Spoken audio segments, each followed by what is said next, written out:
자, 안녕하세요. 이번 시간에는 이제 배열에 관련돼서 좀 더 알아보도록 하겠습니다. 자, 먼저 1차원 배열 관련된 부분 보도록 할 건데, 먼저 공통적으로 배열이라 함은 같은 자료 유형의 데이터를 모아놓은 것이 배열입니다. 그래서 1차원 배열은 하나의 행, 하나의 열로만 만들어진 배열이고요. 당연히 배열이니까 여기에는 같은 자료형으로만 만들어질 겁니다. 그래서 인티저형으로 선언을 하게 되면 그 인티저형으로 되어 있는 배열에는 정수만 다 넣을 수 있는 그런 배열이 만들어지는 겁니다. 여기처럼 인티저 A에 5개 만든다면 이렇게 배열 5개가 만들어지고, 여기에는 뭐 1, 2, 3, 4, 5 이런 정수들이 들어갈 수 있는 배열이 만들어진 겁니다. 예를 들어 중간에 여기에다가 어떤 문자 이런 것들은 넣을 수 없다라는 거죠. 같은 자료형만 가능한 배열이 만들어집니다. 자, 이렇게 배열을 만들게 되면 이 각각의 만들어진 배열을 이제 초기화해서 사용할 수 있는데, 배열 초기화 관련된 부분을 한번 살펴보도록 하겠습니다. 자, 배열을 초기화하는 방법들은 배열의 개수를 선언하고 그 개수에 맞는 만큼의 초기 값을 넣어주는 겁니다. 여기처럼 5개를 사용하겠다라고 선언을 했고요. 그리고 값을 5개를 다 넣어줬습니다. 자, 이렇게 값을 5개를 다 넣어주게 되면 순서대로 다 하나씩 이렇게 들어갑니다. 그래서 이 각각의 값들은 각 순서에 맞게 들어가서 0부터 4까지 인덱스 넘버를 가지고 하나씩 다 이 값들을 제어할 수 있겠죠. 예를 들어서 내가 값을 2개를 더하겠다. 그러면 예를 들어 A의 첫 번째 1, 인덱스 넘버 1에 있는 값과 A의 인덱스 넘버 2에 있는 값 더하라 보면 이 두 개의 값을 더해 줄 겁니다. 자, 이런 연산들이 가능해지는 게 이런 1차원 배열, 정수 배열입니다. 이렇게 5개를 다 초기화하는 방법도 있었고요. 또 여기처럼 5개를 만들겠다고 할당을 받았으나 넣은 건 3개만 넣었습니다. 즉 요새 초기화 값이 적게 지정될 수가 있어요. 자, 이런 경우에는 정수의 경우에는 다 0으로 초기화가 됩니다. 나머지 이 2개가 다 0으로 이렇게 초기화되는 걸 확인할 수가 있습니다. 그래서 초기화하는 방법 이렇게 확인을 해보면 될 것 같고요. 자, 그리고 배열의 크기를 지정하지 않은 경우가 있어요. 자, 크기는 몰라요. 처음에 지정을 안 했는데 뒤쪽에다가 이렇게 초기화 값을 5개를 넣어줬습니다. 그러면 이제 컴파일러가 이걸 에러로 처리할 수도 있지만, 이런 경우는 컴파일러가 받아서 5개구나 라고 판단해서 이제 5로 지정을 해서 이렇게 똑같은 아까 5개를 지정했던 것과 같은 효과를 낼 수 있습니다. 이거는 컴파일러가 다 처리해 주는 거죠. 자, 그리고 배열의 모든 요소를 0이나 특정한 값으로 초기화할 수 있습니다. 0만 되는 게 아니라 다른 값도 가능하겠죠. 특정 값도 다 가능합니다. 예를 들어서 뭐 10, 11 이런 값들도 가능해요. 여기 보면 인티저 A에 5라고 되어 있는데 5개를 지정한다고 했고 초기 값을 하나만 넣어줬습니다. 즉 쉼표가 중간에 없어요. 그러면 배열의 모든 요소에 다 이 값을 넣어줘라 라는 의미가 됩니다. 이 값들을 다 영어로 초기화해서 사용을 할 수 있습니다. 자, 이렇게 값들을 초기화하는 방법에 대해서 다시 한번 살펴봤고요. 자, 이 예제는 한번 눈으로만 살펴보도록 하겠습니다. 여기 보면 아마 특정 사람들의 키 같아요. 키 데이터들인 것 같고, 여기 보면 키 하이트 5라고 해서 5칸을 잡았습니다. 그래서 결국 이 값들이 이렇게 돼서 0번, 1번, 2번, 3번, 4번 이렇게 저장이 되겠죠. 그래서 하이트 0번에는 172, 하이트 4번에는 뒤에는 143 이렇게 저장이 될 겁니다. 주의할 점 항상 인덱스 넘버가 0부터 시작했다라는 것만 주의를 해주면 되겠습니다. 자, 그리고 인티저 i는 잡았고 여기에서 0번부터 시작을 합니다. 즉 여기서부터 읽으려면 당연히 0부터 시작을 해줘야 되는 거죠. 보통 포문을 돌릴 때 i는 1 이렇게 많이 지정을 하게 되는데, 배열 같은 경우에는 0부터 시작한다는 거 이걸 반드시 주의를 해주시기 바랍니다. 중요한 내용이니까 꼭 기억을 해두시고요. 자, 일단 0번부터 시작을 해서 i는 4까지 했으니까 결국에는 0부터 4까지 하면서 하나씩 돌아라고 했으니까 0, 1, 2, 3, 4 이렇게 증가를 한다는 얘기겠죠. 자, 그걸 반복문 이용해서 프린트를 시켰습니다. 그래서 처음에는 0이었으니까 하이트 0에 들어있는 값 이게 0, 1, 2, 3, 4였죠. 자, 이 값을 먼저 출력을 합니다. 그래서 171을 출력을 하고 공백 있죠. 한 칸 띄고 그 다음에 i가 하나 증가합니다. 증가해서 i 값이 1로 바뀌겠죠. 그럼 여기에 해당하는 값 181 이렇게 출력하고 한 칸 띄고, 그리고 나머지 값들도 이렇게 출력을 해주는 이런 방식이 되겠습니다. 이렇게 해서 총 5개의 값들을 다 출력을 하는 간단한 프로그램이 되겠습니다. 주의할 거는 포문에서 여기 시작할 때 0번으로 시작을 하고 있다는 부분, 이것만 주의해 주면 되겠습니다. 자, 그리고 두 번째 예제는 여기 이런 값들을 전부 다 누계를 내나 다 계속 누적하는 이런 예제가 되겠습니다. 자, 누적할 때 항상 주의할 거, sum이라고 하는 이런 값들을 0으로 초기화한다는 거 주의하라고 했죠. 왜냐면 그냥 sum이라고 선언만 해버리면 내 컴퓨터에 sum이라는 공간에 내가 모르는 데이터가 있을 수 있습니다. 거기에다가 어떤 값들을 계속 누적을 시키면 나중에 최종 결과값을 알 수 없는 최종 결과값이 나올 수 있으니까 항상 sum은 0 이렇게 초기화시켜서 반드시 사용을 해라 라고 했죠. 자, 내용이 있으니 꼭 주의를 해주시고요. 자, 여기도 값을 5개를 했으니까 0번, 1번, 2번, 3번, 4번 인덱스 넘버를 가지고 각각의 방에 값들이 다 이렇게 들어갔을 겁니다. 자, 그리고 0번부터 4번까지, 4번 방까지 하나씩 꺼내서 더하라는 의미죠. 그래서 자, 먼저 0이니까 스코어 0번. 스코어 0번에 있는 값은 여기 72죠. 72를 0에다가 더합니다. 썸은 0이었으니까. 그리고 다시 그걸 썸에 넣으라고 했으니까 결국에는 72가 남겠죠. 썸에는. 자, 처음에 썸에는 0이었다가 이제 72가 되었습니다. 다시 i 뿔뿔에서 i가 1로 증가했죠. 그럼 i가 이제 1이 됐습니다. 1이 됐으니까 여기에 해당되는 값을 가져오겠죠. 그래서 스코어 1에 해당하는 값을 가져와라 했더니 98입니다. 그러면 이미 썸에는 72가 있었죠. 거기에 98을 더해서 그 값을 다시 여기에 넣어줍니다. 그래서 다시 여기다가 72를 98을 더한 값 넣어서 여기다 넣어주겠죠. 그래서 170이 들어갈 겁니다. 썸은 170 바뀌고요. 같은 방식으로 계속 누적을 해서 값들을 하나씩 넣어주는 방식입니다. 자, 그러면 이걸 살짝 변경을 해 본 게 지금 이런 예제입니다. 자, 이 예제는 먼저 실행을 시켜 보겠습니다. 실행을 시켜 보면 오류가 잠깐 있네요. 여기에 값들을 이렇게 넣어서 그러네요. 자, 이 예제 같은 경우에는 지금 미완성으로 넣었던 건데 한번 보겠습니다. 여기에 이렇게 값들이 들어가면 됩니다. 예를 들어서 이메일 값들 아무거나 넣어보겠습니다. 자, 이렇게 값을 5개 넣으면 그 값에 총점을 내주는 건데 지금 우리가 여기 교과서에서 봤던 내용하고 같습니다. 근데 조금 수정을 한 건데 여기 보면 다른 점이라고 한다면 먼저 이 예제에서는 데이터를 초기화시키지 않고 다 입력을 받고 있습니다. 그래서 여기 보면 값을 전부 다 이렇게 초기화하지 않고 초기값을 넣어주는 게 아니라 0으로 모두 다 초기화시켰습니다. 자, 그리고 sum은 당연히 0으로 초기화시켰고요. 그리고 0부터 4까지입니다. 0부터 4까지. 그래서 정수, 몇 번째 정수인데 1, 2, 3, 4 이렇게 나가고 있죠. 그러니까 자, 포어는 0부터 시작을 하는데 처음이 1 이렇게 돼 있습니다. 그래서 여기다가 i 더하기 1 이렇게 지정해 준 거죠. 결국에는 1부터 5까지라고 표현, 출력할 때만 이렇게 표시해 줍니다. 출력할 때만. 자, 그렇게 해서 처음에는 i는 0이지만 1이라고 출력을 해주고 그리고 실제는 받는 값은 0에다가 지정을 해줍니다. 사용자가 입력한 숫자가 있으면 그 숫자를 스코어 0에다가 저장해 주는 거죠. 그래서 비어있는 게 아니죠. 다 0으로 초기화되어 있는 값에 제가 예를 들어 67을 넣었으면 여기에 67 이렇게 넣어주는 겁니다. 자, 그리고 아래쪽에 가보면 스코어 0번에 67이 있으니까 67 더하기 0을 다시 썸에다 넣어주는 방식입니다. 자, 동작 방식은 아까하고 똑같지만 여기에서는 인덱스 넘버에 대한 부분 그리고 이렇게 하나씩 처리하는 부분에 대해서 확인을 해봤습니다. 자, 이렇게 해서 간단하게 배열에서 0번 또는 그 배열을 출력할 때 인덱스 넘버가 0번부터 시작하니까 이렇게 사람이 인식하기 편하게 1번부터 하려면 이렇게 더하기를 한다라는 부분들 이런 부분 한번 확인해 보도록 넣어본 예제입니다. 간단하게 완성을 해 봤었고요. 자, 그 다음에 이쪽에 있는 예제가 상당히 좋은 예제인데 이 예제는 우리가 그 수업에서 실습 예제로 쓰고 있는 C점하고도 연관되어 있는 이런 부분입니다. 그래서 이건 나중에 다시 과제로, 추가 과제로 도전할 사람들은 도전할 수 있는 추가 과제로 다시 넣어보도록 하겠습니다. 자, 먼저 이 소스에 대해서 먼저 설명하겠습니다. 자, 이거는 배열을 잘 활용한 예제 중에 하나입니다.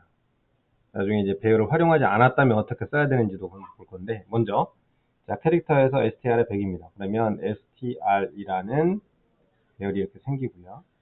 자, 100개까지 했으니까 이렇게 칸이 여러 개가 만들어지겠죠. 그래서 0번, 1번, 2번, 3번, 4번, 5번 쭉 가서 99번까지 이렇게 잡힙니다. 자, 초기화하지 않았습니다. 그리고 숫자. 자, 이건 문자였죠. 문자가 들어갑니다.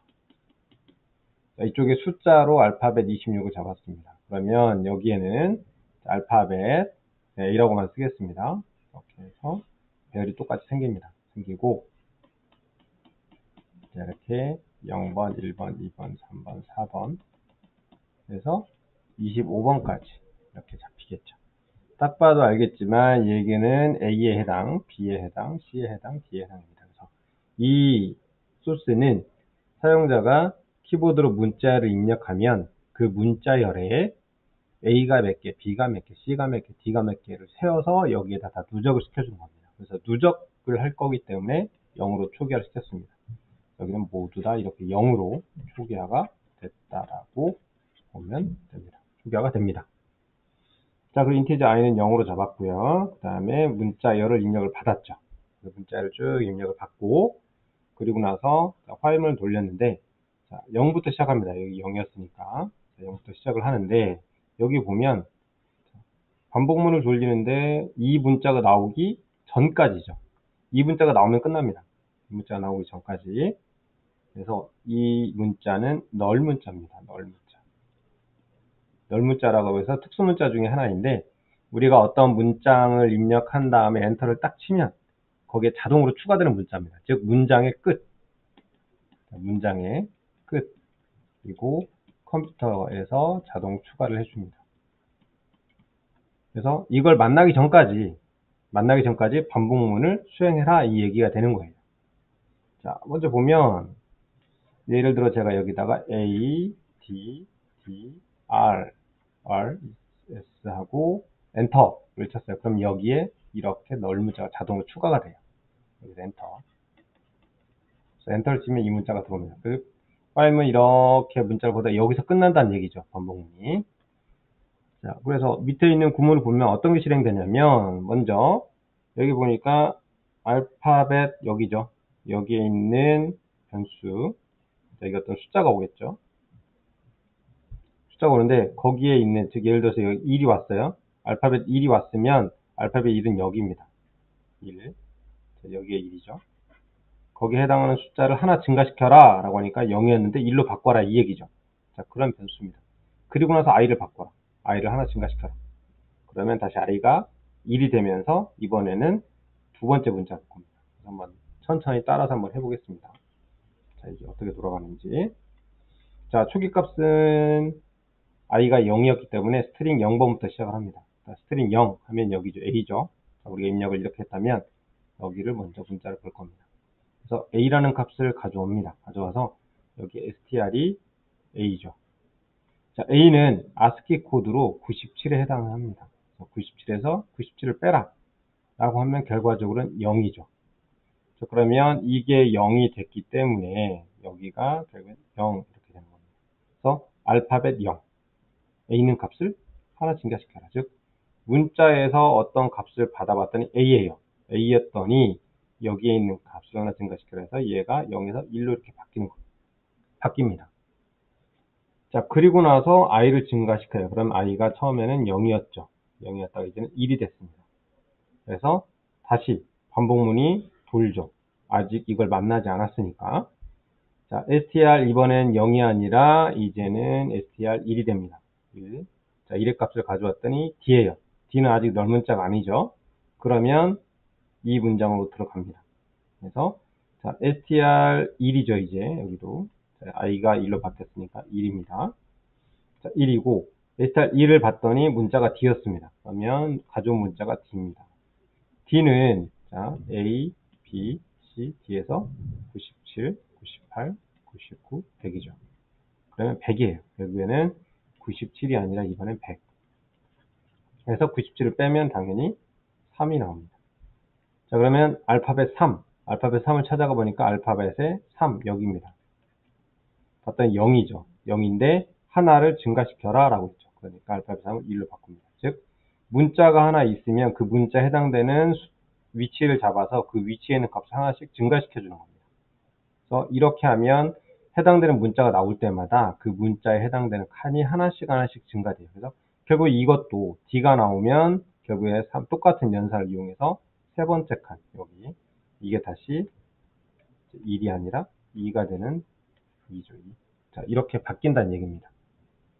자, 이렇게 쭉 계속 연산을 하면서 활문을 돌다가 언제까지 가느냐? 이걸 만날 때까지. S까지 숫자를 센 다음에 끝나게 되는 문장이 지금 이 문장입니다. 자, 그래서 S까지 해서 다 끝났어요. 그러면 여기에 ATD도 이렇게 있고 마지막에 S가 어딘가 있겠죠? 자, S도 여기에 2번 나왔으니까 E 뭐 이런 식으로 돼 있을 것이고요. 그 다음에 뭐 E에 해당하는 것도 하나, 그리고 R에 해당하는 것도 하나 이렇게 돼 있을 겁니다. 자, 이렇게 이쪽에 있는 값들을 다 누적을 시켜서 어떤 문자가 몇 번 나오나 이런 것들을 하나씩 카운트 시켜가는 게 지금 이 구문입니다.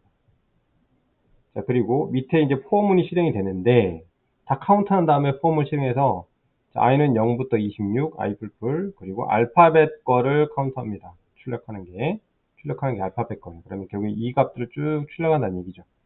그래서 0번부터 26번이니까 26 작을 때까지니까 25까지죠. 그래서 0부터 25까지에 있는 이 값들을 출력해라. 이 값을 출력해보면 사용자가 입력한 문자열에서 특정한 문자가 몇 번씩 나오는지를 알 수 있는 거죠. 여기 그게 저장돼 있으니까.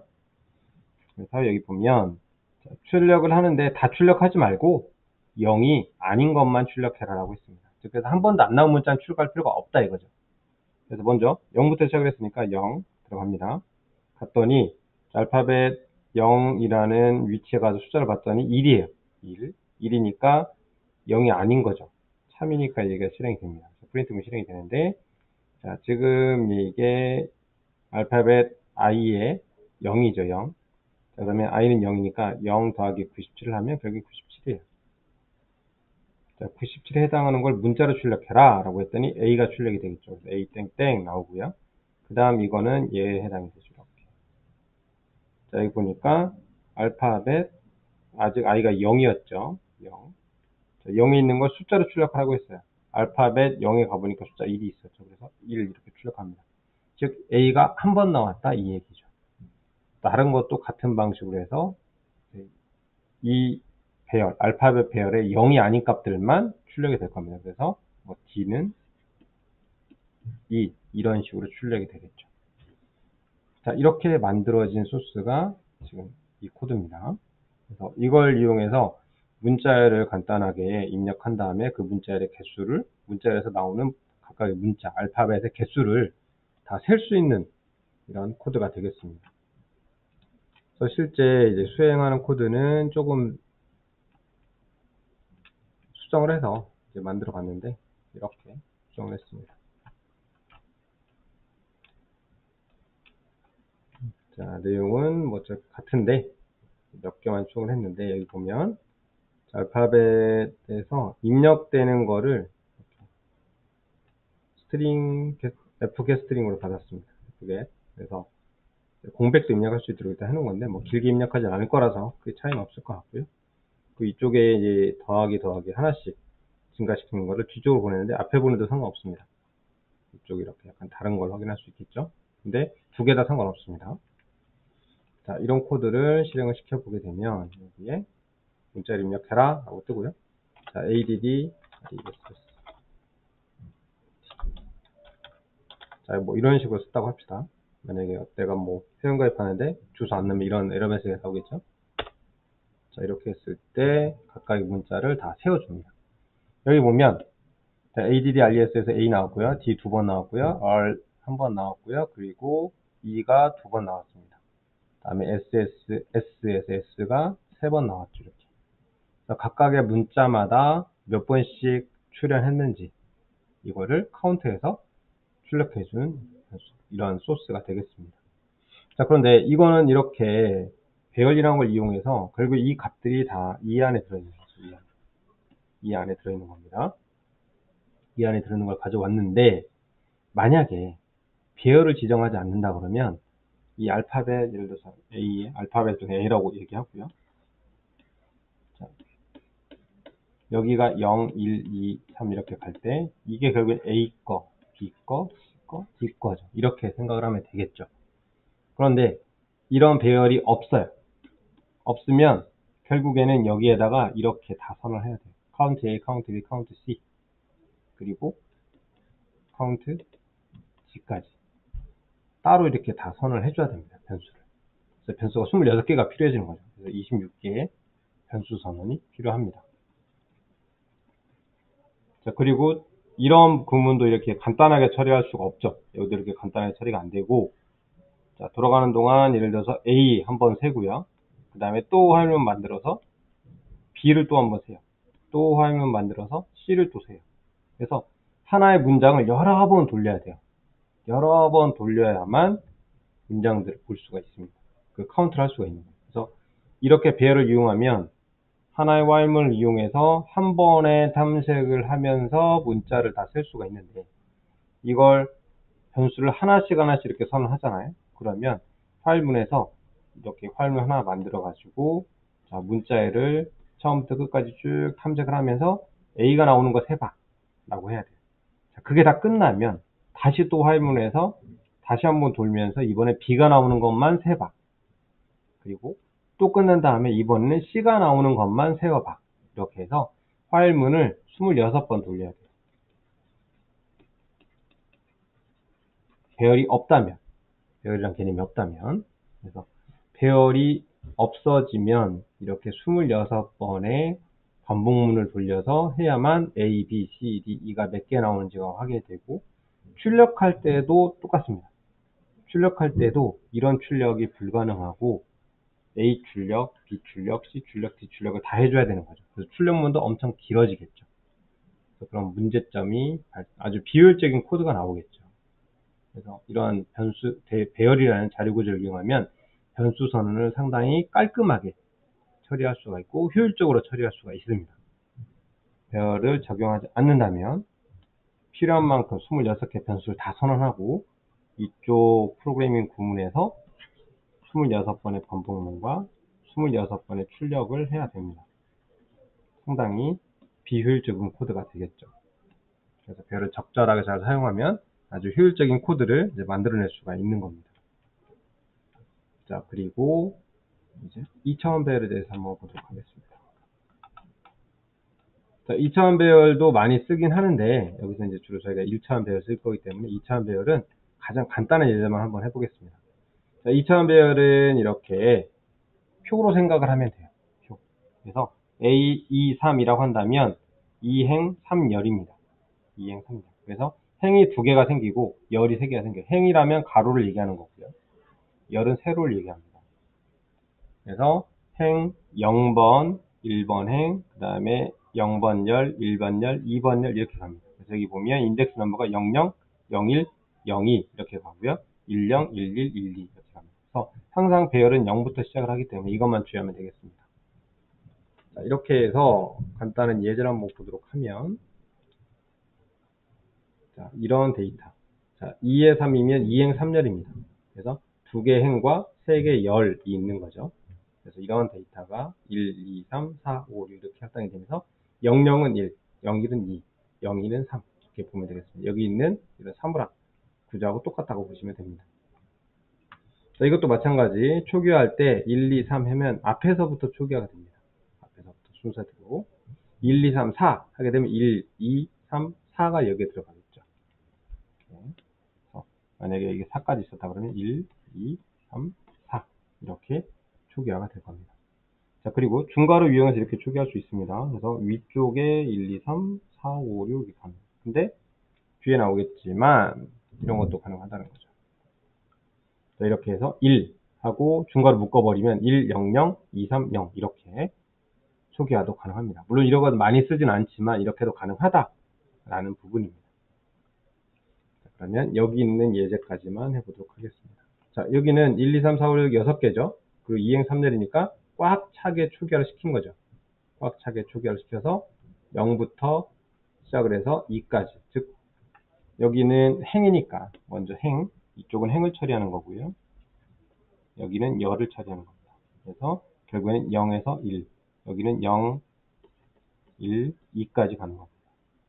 이쪽에 0, 0, 0, 1, 1, 0, 2까지 가죠. 그리고 이제 그 다음에는 1, 0, 1, 1, 1, 2 이렇게 가는 겁니다. 그래서 여기엔 1, 2, 3, 4, 5, 6 이렇게 해당이 되는 건데 결국 이런 표가 만들어지는 거예요.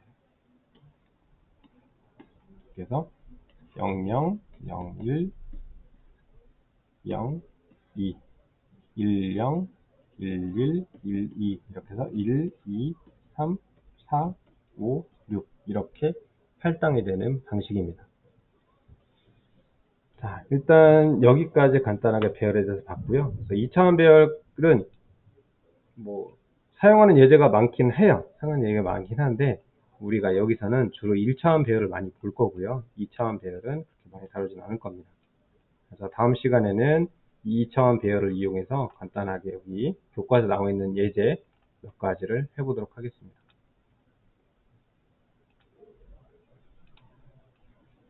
자, 2차원 배열 같은 여기처럼 이렇게 각각의 여기는 아파트의 관리비 이런 것들을 예제로 주었는데 이런 예제를 쓰기에는 상당히 좋은 예제가 될 겁니다. 그래서 다음 시간에는 여기부터 보도록 하겠습니다. 네, 수고하셨습니다.